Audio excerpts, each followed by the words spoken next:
suppose, I mean, Andrew, the chairman, he's just been in again this morning, and he said it again this morning in the other office up the corridor there.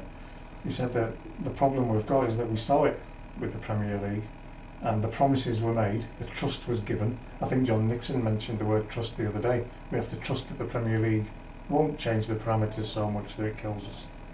He's seen that trust eroded over the years with decisions that the Premier League have forced through.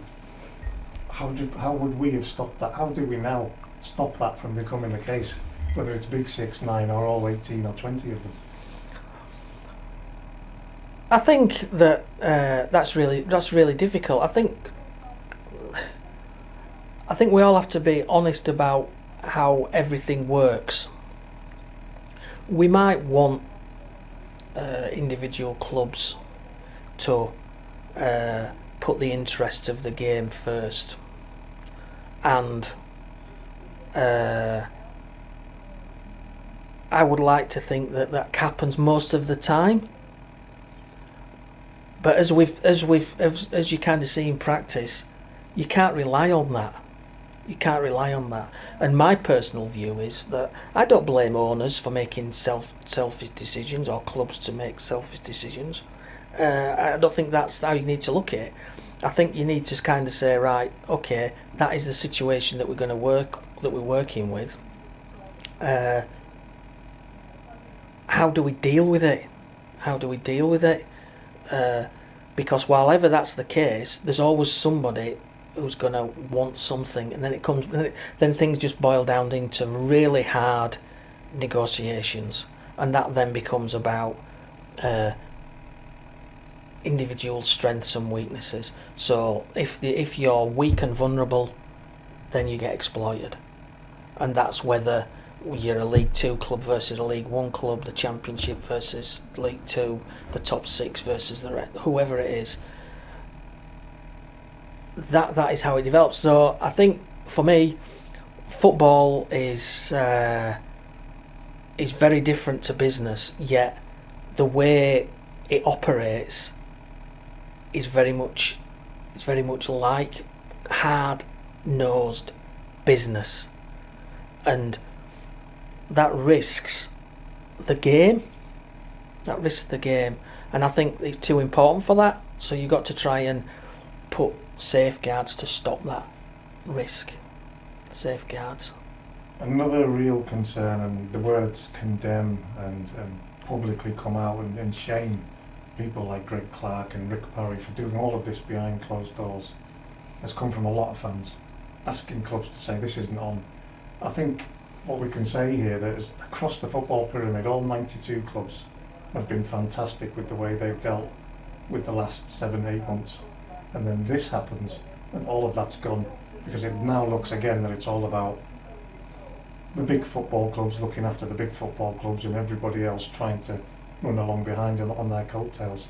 How much damage has been done? Are we in a position to say to our executive committees, what on earth have you been playing at? Again, I can see that. And I think from the outside, it's not a good look. There's no getting away from that.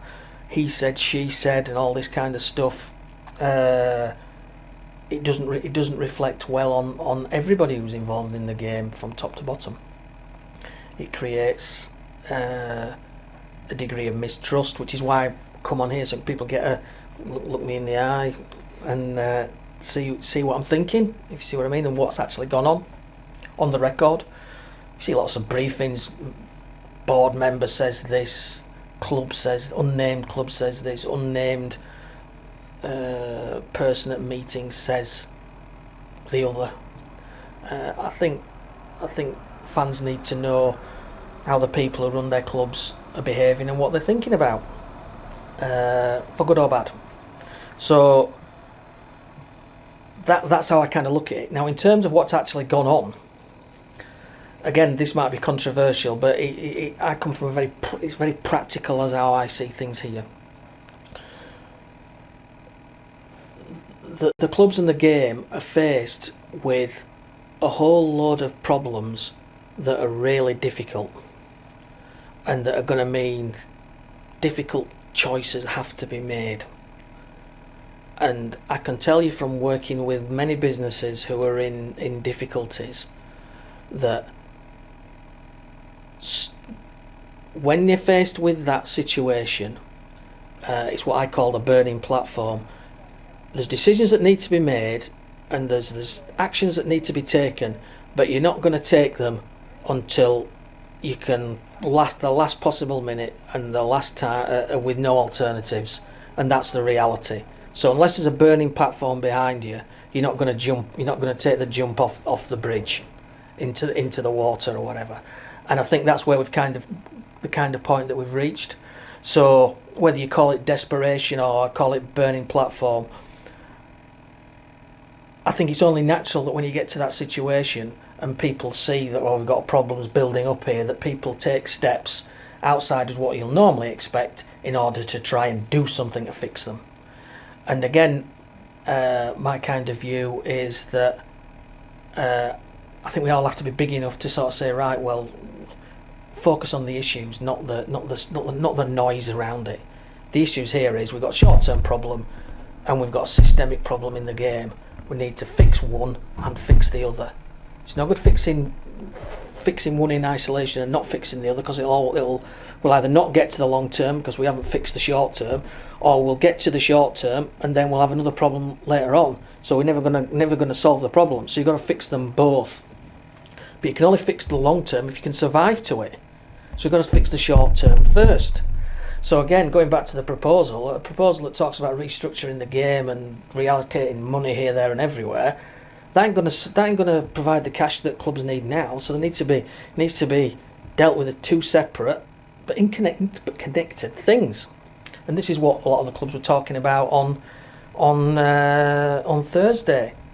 Particularly Mark Pally. Also, I listened to a podcast from Tranmere as I was in the car this morning, and he was saying the same thing. You've got to make the problem simple. You've got to simplify the problem. You can't be going to restructure the game while there's a burning tyre fire outside. You know, your house is going to burn down. You've got to sort out the short term first.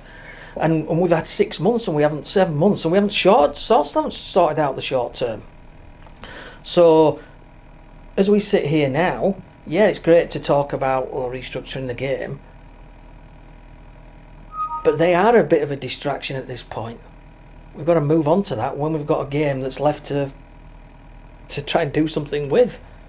I suppose, going back to the perception part of it, it was a recurring theme on Twitter this morning from the fans, was, do the EFL understand how angry fans are at how this has come out and how it makes it look to the fans about how it's been dealt with, particularly with so much. That bullet point thing that came out in the Telegraph, it looks like a set of proposals, a lot of which are giving away to clubs from the EFL the most lucrative trophy and things like that. So do the EFL have a sense of how bad it looks and how angry fans are? Of course they do. I mean, each club is connected with its fans. Fans might not believe it, but we live and breathe the club all the time. No escaping from it. And I think I've spent a lot of time over the last few days. I've listened to all kinds of podcasts. I listened to the Brunton Bugle. I've listened to Price of Football. All kinds of fan-based podcasts and opinions and shows and social media. Even our own, the forum. And I think I looked at that, and overall it makes me feel good, because the fans themselves understand the game, and they can see that there's some good things in what was put forward, but they also can see there's some really worrying things, just like me and just like other people in the club.